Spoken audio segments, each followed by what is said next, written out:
Assalomu alaykum, hurmatli bizni ijtimoiy tarmoqda kuzatayotganlar. Bugun biz Qirg'iziston Respublikasi e, Batken viloyati Laylak tumaniga qarashli bo'lgan Sumbula ayol hukumatidamiz. Biz o'sha bu ayol hukumatiga kelishimiz asosiy sabablaridan bittasi aynan mana shu joyda, biz turgan joyda shu sun'iy muzliklar qilingan. O'sha sun'iy muzliklarni qanday qilinishi bo'yicha biz hozir Matraym bayaki Jusupovdan o'shani qanday ishlar qilingan bo'yicha ozgina o'zini fikrlarini bildirishini so'rab qolamiz. Matraym bayaki. Alayhissalom, Aziz aka. Biz siz aytganday shu Sumbula ayol hukumatining To'jaq aymog'ida turamiz. Bu yerda mana ko'rinib turganday jasalma mo'ngu jasalgan былтыр. Жалпы есебінен Баткен облысы бойынша шундай 7 жерде болғанбыз. 7 жерде. Өзүңөр билесиңер, акыркы жылдары климат өзгөрүп, мөңгүлөр жок болуп, азайып, 30%ке азайды да мөңгүлөр. Muzliklar kamayapti da, shuni aytamiz. Анан кийин жамгыр жаандын режими да бузулуп, суу 2-3 эсеге азайып кетти. Азайып кетти. Анан ошодон дыйкандарыбызга сууну кантип камсыз кылабыз деп ойлонуп ушул чечимге келдик. Биз азыр могул тоо дарыялары өйдө жагынан биз түтүк менен алабыз. Daryolar borda mı ayerda? Daryolar.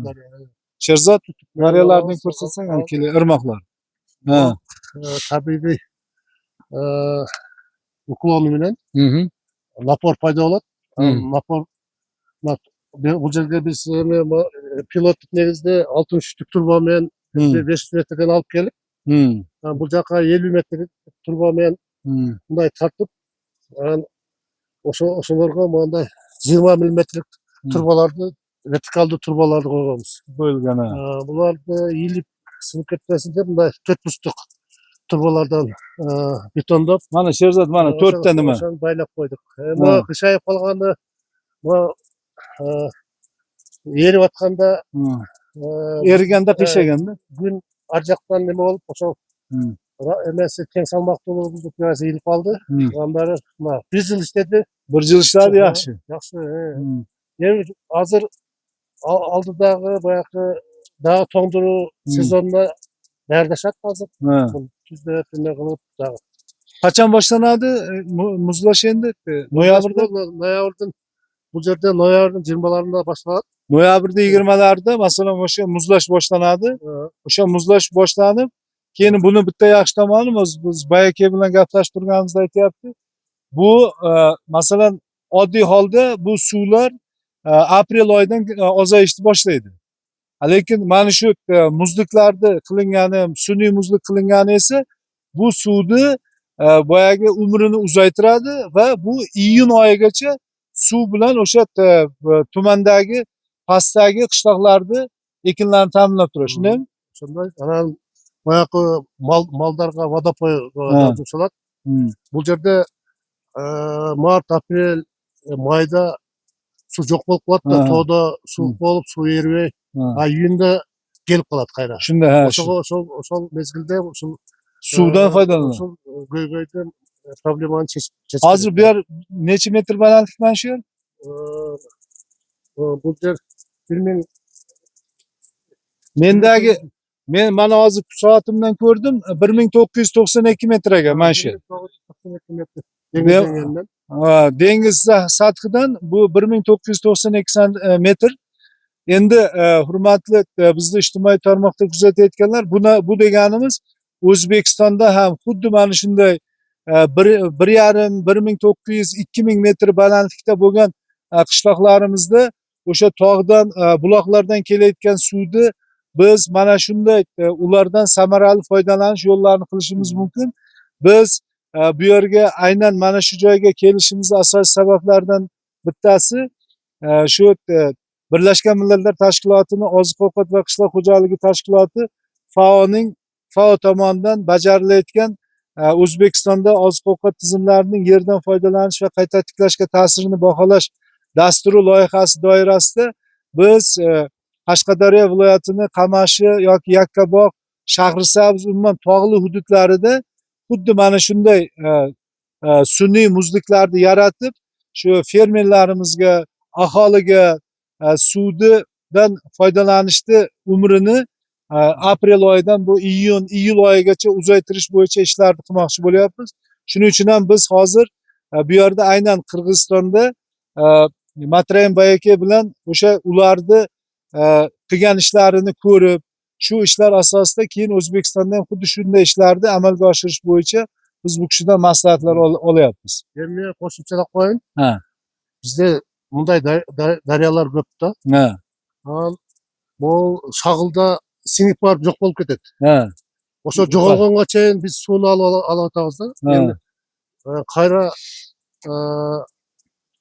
qayra suv paydo bo'lyapti. Mana buni biz sinov retindele kichinekaylar bu emas. Qorda erishdi. Hozir mana ko'rdik, bir yil ishladi.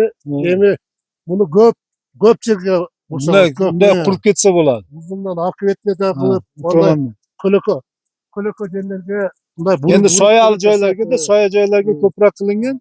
Menimcha narigi tomonga ham qilsa bo'ladi, quyosh tushsa ham. Bu endi boyaqi metod, o'rischa aytganda metod замораживания части водных это части горных рек. Mana bu degani masalan tog' daryolarini o'sha muzlatish orqali undan samarali foydalanadi. Ondan keyin ular yil o'tgan sayin suv azayotadi hozir. 30 yildan ko'p azayadi. O'shaga buni biz bunday organizovat etib, bunday to'p. Ondan keyin tutuk bilan olib borib, ildida suv saqlash quramiz. O'shaga to'lib suv omborchi kichkina plyonka. Membranali. 2003 tutdik. Suvni qilib, geomembrana, geotekstil bilan. Al yerdan dag'i o'zingizlar ko'rdingiz, yo'lda shag'ildik bor.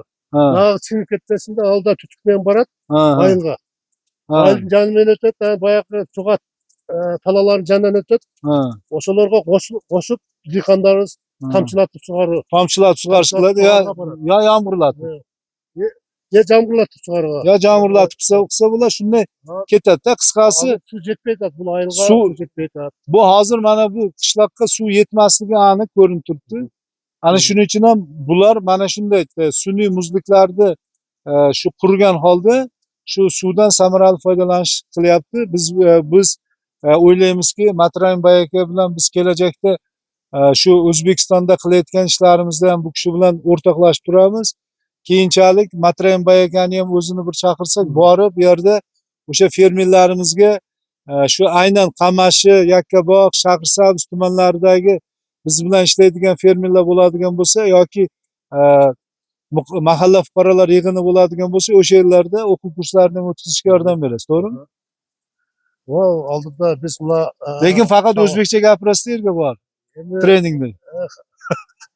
Hamma masalalarni chechamiz. Chechasizmi?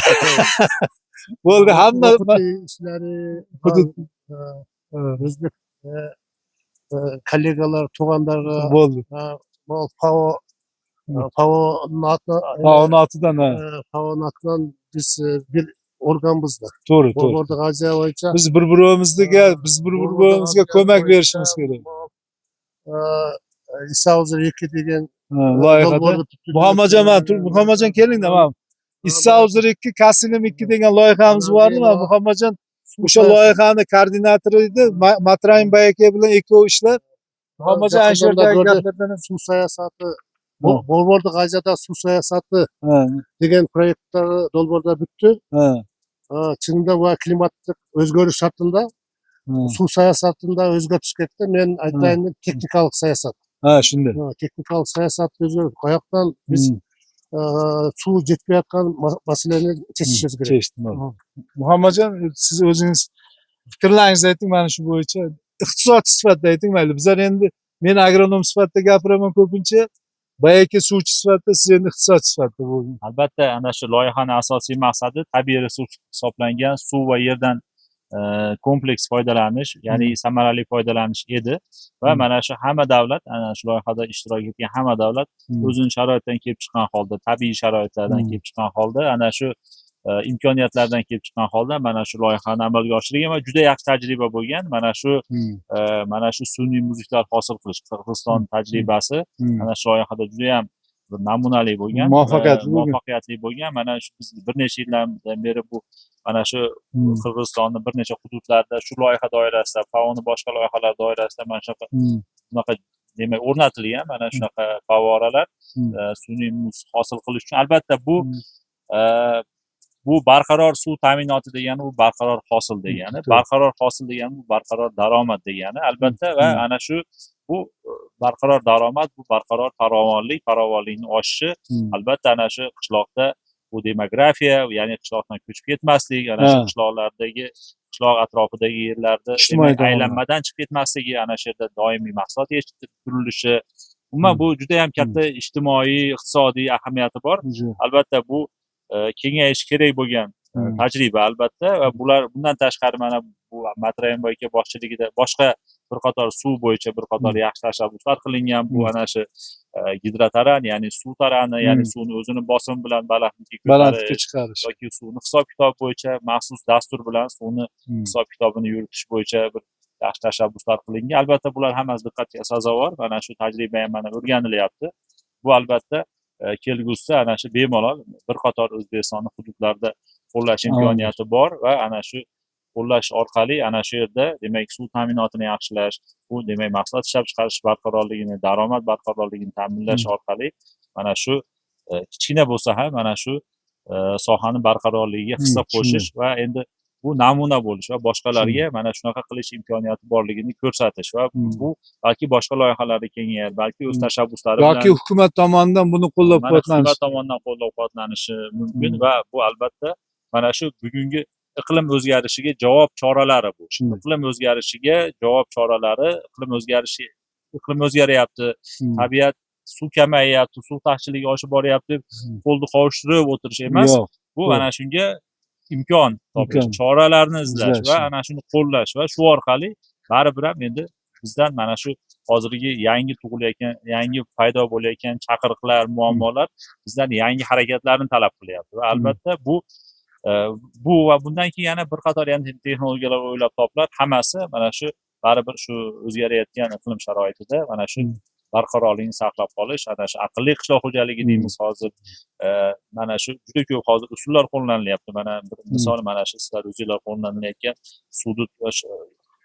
suvdan samarali yomg'ir suvlarini yig'ib, kichik bo'lsa ham demak bitta daraxt ko'kartirish, bu ham bitta katta narsa. Bundan tashqari ana shu suvni bir joyga yig'ib, uni bug'lanishini oldini olishga har xil mulchalash orqali, ustini yopish orqali, bular hammasi mana shu yuzaga kelayotgan vaziyatga bu javob choralari hisoblanadi va bu albatta bundan to'xtamaslik kerak va bu orqali mana shu sohaning barqarorligi albatta ta'minlanadi. Nasib bo'lsa shu ishlarni biz O'zbekistonda qilganda shu haligi biz shu nima deydi, bu bo'yicha to'liq ma'lumotlar berishga harakat qilamiz. Shu O'zbekiston sharoitida qanday bo'lyapti, boshqa bo'lyapti, natijalari bilan shu umuman barchani tanishtirib turamiz. Faqat YouTube'dagilar emas, umuman hozir boshqa haligi nima deydi, sohadagilarga ham to'liq ma'lumotlar berishga harakat qilamiz. Mana hurmatli bizni ijtimoiy tarmoqda kuzatayotganlar, izohlarni qoldiring. Muhammadjon, izoh qoldirayotganda odob, axloq doirasida izohlarni bering. O'sha izohlarga biz javob berishga harakat qilamiz. Mana agar men javob berolmasam Bayaka javob berolmasam Muhammadjon, qisqasi biz hali jamoa bo'lib o'sha izohlarga javob berishga harakat qilamiz. Bugun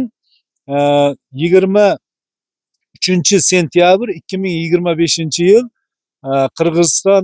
Qirg'iz Respublikasini Batken viloyati Laylak tumanidagi Sumbula mahalla fuqarolar yig'inidan barchaga salom. Katta rahmat. Nechi